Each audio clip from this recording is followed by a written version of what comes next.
Hello friends. Rani Lakshmibai, ঝাঁসি রানী লক্ষ্মীবাই, তার কথা আমরা সবাই জানি। কিন্তু তার মতোই একজন বীরাঙ্গনা রানী ছিলেন আমাদের দেশে। তিনি ছিলেন কর্ণাটকের কিত্তুর বলে একটা জায়গা, যেটা তখন ব্রিটিশ প্রিন্সলি স্টেট ছিল। সেই সময় রানী লক্ষ্মীবাইয়ের মতো তিনিও ব্রিটিশদের সঙ্গে একা লড়েছিলেন।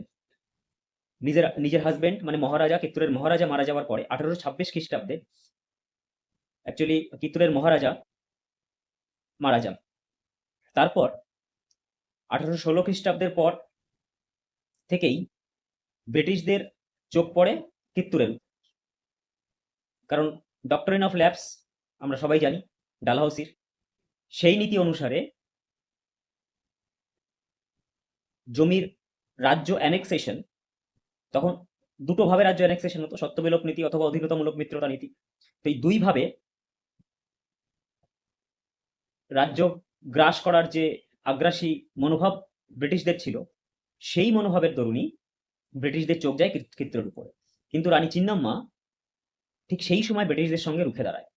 চিন্নাম্মার ছেলে ছিলেন একজন, তিনি নবাবের পদ মানে মহারাজার পদে তিনিই আসীন ছিলেন। কিন্তু 1824 খ্রিস্টাব্দে তিনিও একটি যুদ্ধে মারা যান। ঠিক তারপরেই রানী চিন্নাম্মার উপরে রাজ্যের পুরো দায়িত্ব তার উপরে এসে পড়ে। ঠিক সেই সময় ব্রিটিশ সরকার ডক্টরিন অফ ল্যাপসের নীতিতে চিন্নাম্মার কাছ থেকে রাজ্য অধিগ্রহণের জন্য প্রস্তাব পাঠান। কিন্তু তাতে রানী কুইন চিন্নাম্মা তখন সেটার আপত্তি জানায়, এবং তারপরে তিনি শিবলিঙ্গাপ্পাকে দত্তক পুত্র হিসেবে তিনি তাকে অ্যাডপ্ট করেন, এবং অ্যাডপ্ট করার পরে তিনি সেই রাজ্যের মহারাজা হিসেবে তাকেই আসীন করেন। ব্রিটিশরা তার বিরোধিতা শুরু করেন। ব্রিটিশরা বিরোধিতা শুরু করার পর কিত্তুরকে ব্রিটিশ কন্ট্রোলে আনার চেষ্টা করেন। ব্রিটিশ কন্ট্রোলে আনার চেষ্টা যখন করছে, তখনই শুরু হয় ব্রিটিশদের সঙ্গে রানী চিন্নাম্মার প্রত্যক্ষ যুদ্ধ। এই ডিরেক্ট ওয়ারে প্রথমবার যে ওয়ার হয়, সেই ওয়ারে রানী কিন্তু ব্রিটিশদের পরাস্ত করে এবং পর্যুদস্ত করে খুব বাজেভাবে। ব্রিটিশদের দুই কর্মচারীকে বন্দি করে, একজন হচ্ছে ওয়াল্টার এলিয়ট এবং আরেকজন হচ্ছে স্টিভেনসন। কিন্তু ব্রিটিশদের সঙ্গে একটি সমঝোতা হওয়ার পরে তিনি এই দুজনকে ছেড়ে দেন। কি সমঝোতা ছিল? না, যুদ্ধ বন্ধ করার সমঝোতা ছিল।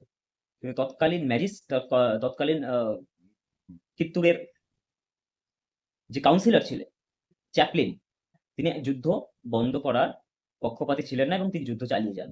এবং দ্বিতীয়বার যে যুদ্ধ হয়, সেই যুদ্ধে তিনি পরাস্ত হন, এবং পরাস্ত হওয়ার পরে দ্বিতীয়বার যে যুদ্ধ হয়, সেই যুদ্ধে রানী চিন্নাম্মা পরাস্ত হয় এবং তাকে যুদ্ধবন্দী করে বাইলহোঙ্গাল ফোর্টে রাখা হয়। বাইলহোঙ্গাল ফোর্টেই তিনি 1829 খ্রিস্টাব্দের 21শে ফেব্রুয়ারি তিনি কিন্তু তিনি মারা যাওয়ার পর তার হয়ে যে যুদ্ধ চালিয়ে গেছিল এবং গেরিলা যুদ্ধ চালিয়ে গেছিল, তার নাম হচ্ছে সাঙ্গালি রায়ান। ঠিক এই কোয়েশ্চেনটাই এসেছিল 2023 সালের ইপিএসসি, ইউপিএসসি, ইপিএফও, এও আর ইও এক্সামে, যে রানী চিন্নাম্মা 1824 খ্রিস্টাব্দে ব্রিটিশদের সঙ্গে লড়াই করার পরে তিনি যখন তাকে যখন বন্দী করা হয়, তারপর কে যুদ্ধ চালিয়ে গেছিল। সেখানে 3-4টে অপশন ছিল, তার মধ্যে একটা ছিল রায়ানা। এই রায়ানাই কিন্তু হবে সেখানকার রাইট অ্যান্সার। এইভাবেই শুধুমাত্র ইউপিএসসি পারে এই ধরনের কোয়েশ্চেন, কিন্তু ইউপিএসসি পারে করতে। কোথা থেকে কোয়েশ্চেন করবে কেউ জানে না, ওই জন্য ডিটেলসে পড়ার চেষ্টা করো, ডিটেলে জানার চেষ্টা করো, না হলে কিন্তু ইউপিএসসির কোনো এক্সাম ক্র্যাক করা সম্ভব হবে না। ওকে, থ্যাংক ইউ।